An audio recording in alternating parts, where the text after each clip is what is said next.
ओम शांति। 4 अक्टूबर 2024 की मुरली का मंथन। बाबा कहते, मीठे बच्चे, तुम जितना जितना बाप को प्यार से याद करेंगे उतना आशीर्वाद मिलेगी। पाप कटते जाएंगे। आशीर्वाद कोई मांगने की चीज़ नहीं है, ये तो मेहनत करने की चीज़ है। जितना जास्ती याद करेंगे उतना जास्ती आशीर्वाद मिलेगी, अर्थात ऊंच पद मिलेगा। याद ही नहीं करेंगे तो आशीर्वाद भी नहीं मिलेगी। बाबा कहते, बच्चे, तुम अपने विचित्रता के धर्म में टिको, चित्र के धर्म में नहीं। जैसे बाप विदेही विचित्र हैं, ऐसे बच्चे भी विचित्र हैं। फिर यहाँ चित्र आदि शरीर में आते हैं। अभी बाप बच्चों को कहते हैं, बच्चे विचित्र बनो, अपने स्वधर्म में टिको, देह अभिमान में नहीं जाओ। ड्रामानुसार बच्चों को पतित से पावन बनाने के लिए भगवान भी बंधायमान है।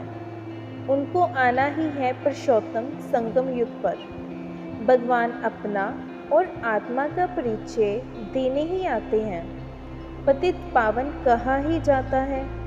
संगम युग की समझानी भी देते हैं। पुरानी दुनिया और नई दुनिया के बीच में ही बाप आते हैं। पुरानी दुनिया को मृत्युलोक, नई दुनिया को अमरलोक कहा जाता है। एक ईश्वर की मत को ही लीगल मत कहा जाता है। मनुष्य मत को इलीगल मत कहा जाता। लीगल मत से तुम ऊंच बनते हो, परंतु सब नहीं चल सकते हैं तो इलीगल बन पड़ते हैं।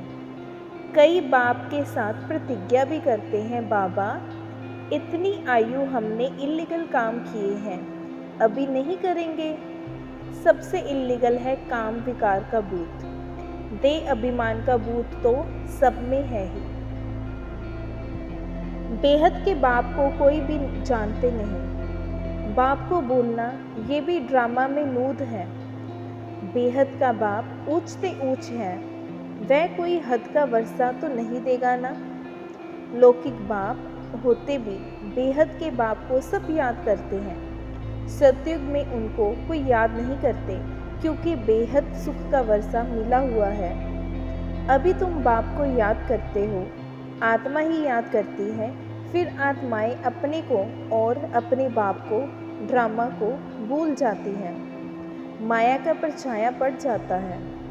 सतो प्रधान बुद्धि को फिर तमो प्रधान जरूर होना है। स्मृति में आता है, नई दुनिया में देवी देवताएं सतो प्रधान थे, ये कोई भी नहीं जानते हैं। बाप कहते हैं, जितना ऊंच पढ़ेंगे उतना ऊंच पद पाएंगे।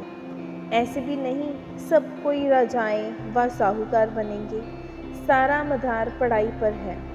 भक्ति को पढ़ाई नहीं कहा जाता। ये तो है रूहानी ज्ञान जो रूहानी बाप पढ़ाते हैं। कितनी ऊंच पढ़ाई है। बच्चों को डिफ़िकल्ट लगता है, क्योंकि बाप को याद नहीं करते तो करैक्टर्स भी सुधरते नहीं हैं। जो अच्छा याद करते हैं उनके करैक्टर्स भी अच्छे होते हैं, बहुत बहुत मीठे सर्विसेबल बनते जाते हैं। बच्चे ख्याल करते हैं, सतयुग में क्या होगा।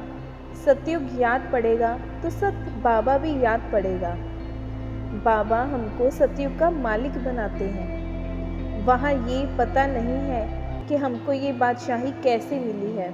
इसलिए बाबा कहते हैं, इन लक्ष्मी नारायण में भी ये ज्ञान नहीं है। बाप हर एक बात अच्छी रीति समझाते रहते हैं। जो कल्प पहले वाले समझे हैं वही जरूर समझेंगे। आज की मुरली का वरदान है, बाप के साथ द्वारा पवित्रता रूपी सब धर्म को सहज पालन करने वाले महा सर्वशक्तिवान भव। आत्मा का सब धर्म पवित्रता है, अपवित्रता पर धर्म है। जब सब धर्म का निश्चय हो गया तो पर धर्म हिला नहीं सकता। बाप जो है जैसा है, अगर उसे यथार्थ पहचान कर साथ रखते हो तो पवित्रता रूपी स्वधर्म को धारण करना बहुत सहज है, क्योंकि साथ ही सर्वशक्तिमान है। सर्वशक्तिमान के बच्चे मास्टर सर्वशक्तिमान के आगे अपवित्रता आ नहीं सकती। अगर संकल्प में भी माया आती है तो जरूर कोई गेट खुला है अथवा निश्चय में कमी है। आज की मुरली का स्लोगन है, त्रिकालदर्शी किसी भी बात को एक काल की दृष्टि से नहीं देखते, हर बात में कल्याण समझते हैं। ओम शांति। ओम